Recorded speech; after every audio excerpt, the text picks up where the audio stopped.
Próximo do início das aulas, o corre-corre das compras de materiais escolares ainda movimenta o comércio em Ribeirão Preto.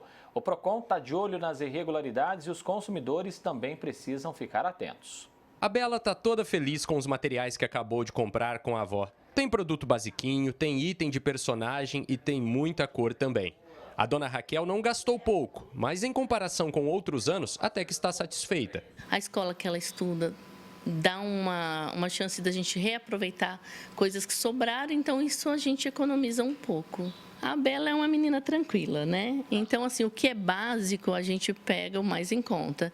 E a gente deixa ela escolher uma coisinha ou outra que tem um personagem que ela gosta. Quem não foi às compras em novembro e dezembro, agora enche os corredores das lojas e papelarias de Ribeirão. E com eles o Procon também saiu para pesquisar preços. Mais uma vez está comprovado que quem pesquisa, economiza. Itens comuns mostram isso. O apontador com depósito pode variar de R$ 3,20 a R$ 9,50.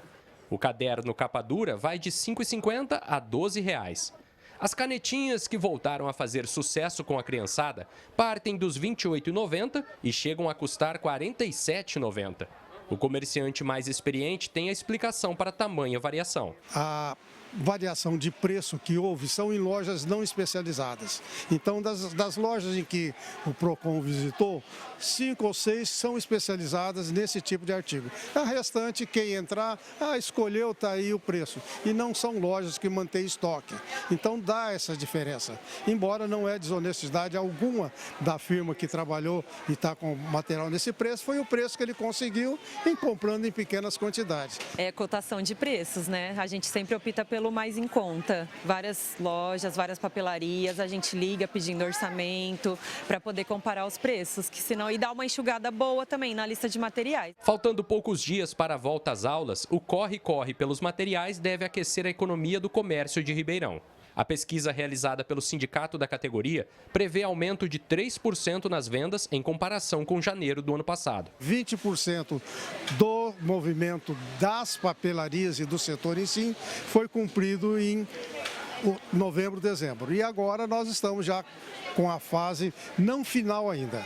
O movimento deve intensificar até a próxima semana. O ticket médio fica em torno de R$ 300, R$ 350. Mas tem escolas em que ela vai mais para o setor pedagógico das apostilas, aí esse ticket fica por volta até de R$ 200. Boa parte desse público vai às compras na companhia dos filhos. Em alguns casos, a palavra final é dos pais. Em outros, quem decide são os próprios beneficiários. Eu deixo para ele, aí é tudo com ele. Eu só vou acompanhando, falar, vê o que você vai pegar aí, que aí só vou acompanhando. A sua participação é só com a carteira? Só com a carteira, só tirar do bolso e pagar, não tem jeito. Dá mais prejuízo te trazer ou dá mais economia? Acho que dá mais prejuízo. Tem coisa que eu acabo comprando que às vezes não é necessário, mas eu uso do mesmo jeito. Eu tenho 2 meninos, né? Um de 2 aninhos e um de 12 anos. Então, o de 2, por exemplo, é a lista maior que tem, que é o maior gasto. Já o de 12, como é 7º ano, aí é um pouquinho mais enxuta, você acaba gastando menos. Fazer cotação de preço, pesquisar em diferentes lojas, pedir desconto para uma compra à vista, essas e outras dicas básicas servem para todo começo de ano na hora de comprar materiais escolares. Mas o Procon está de olho em outro quesito que chama muita atenção e deve entrar no radar dos pais. São as exigências abusivas que aparecem em algumas listas escolares. Itens de uso coletivo. Estes não são obrigatórios em nenhuma circunstância. Ali na lista tem que ser materiais, como o próprio nome diz, de escolar, né? Que o aluno vai usar de forma individualmente no dia a dia de ensino. Então, materiais como, por exemplo, administrativos, de higiene, limpeza, clipes de escritório, um papel higiênico com detergente, não pode ser solicitado pela instituição de ensino e aí sim isso pode ser considerado abusivo. Essa lista que chegou para a produção do Jornal da Clube mostra um exemplo dessa irregularidade. Em meio aos materiais que deveriam ser entregues à escola, constam pacotes de copos descartáveis e até toalhas de limpeza. Prática que se repete em muitas unidades. Eu olho tudo que vem na lista, tudo que vem. Eles pedem, por exemplo, saco de lixo, copinho descartável, sacolinha descartável. Então eu sempre dou uma enxugada. E isso daí é incorreto, né? Se você for ver, né? Porque é a escola que tem que fornecer. A gente recomenda que o consumidor entre em contato com a instituição de ensino para que ele entenda o porquê que foi solicitado aquele material, como ele vai ser utilizado. E se ainda assim ele considerar que não é compatível com a utilização individual do aluno, ele pode fazer um registro de uma reclamação. Felipe Urbinati para o Jornal da Clube. Seguimos falando sobre esse assunto agora com Flávio Luiz Zeotti, advogado, especialista no direito do consumidor. Flávio, bem-vindo aqui com a gente. Vamos começar então por essa questão dos pedidos abusivos ou ilegais, para deixar bem claro às famílias o que não pode ser exigido nas listas de materiais escolares. Bem-vindo, boa tarde mais uma vez. Boa tarde, obrigado pelo convite mais uma vez. É sempre um prazer estar aqui com vocês no Jornal da Clube. Bom, enfim, né?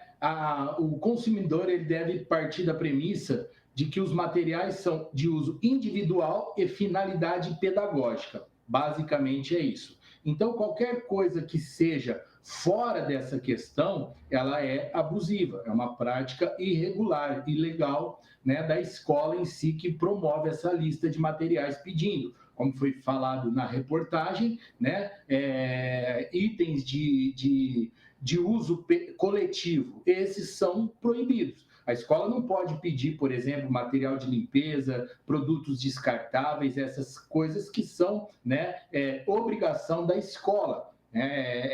Pedir, por exemplo, como foi mostrado aí numa lista de material, copinhos descartáveis, produto de limpeza, detergente, álcool. Então, a escola deve se atentar a pedir, né, aquilo que é de uso individual do aluno e para finalidade pedagógica. Basicamente, essa é a regra, né, da lista de materiais. Ou seja, as escolas não podem exigir e muito menos constranger a família, o aluno que se recusar a fornecer aquilo que não é obrigatório.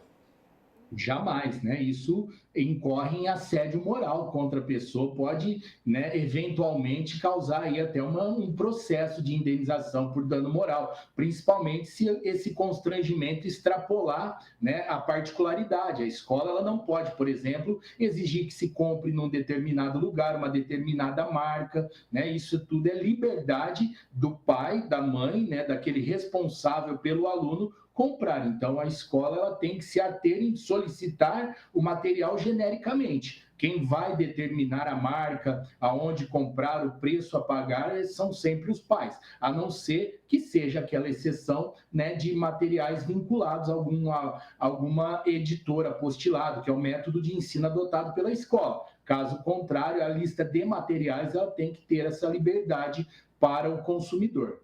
Flávio, as pessoas podem confundir quando o PROCON vai às ruas pesquisar preços de materiais escolares. A pesquisa é uma ferramenta para economizar, mas o comércio é livre para praticar o preço que ele entender, né?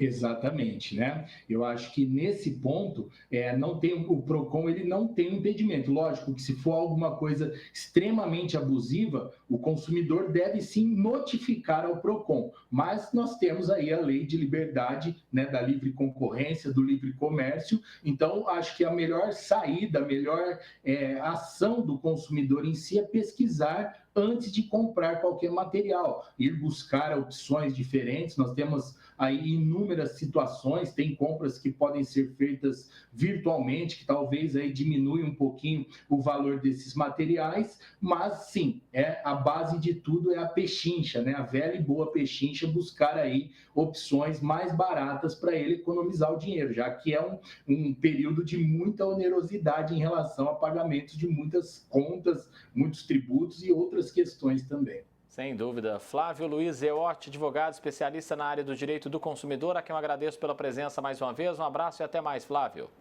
Muito obrigado, um grande abraço e até a próxima.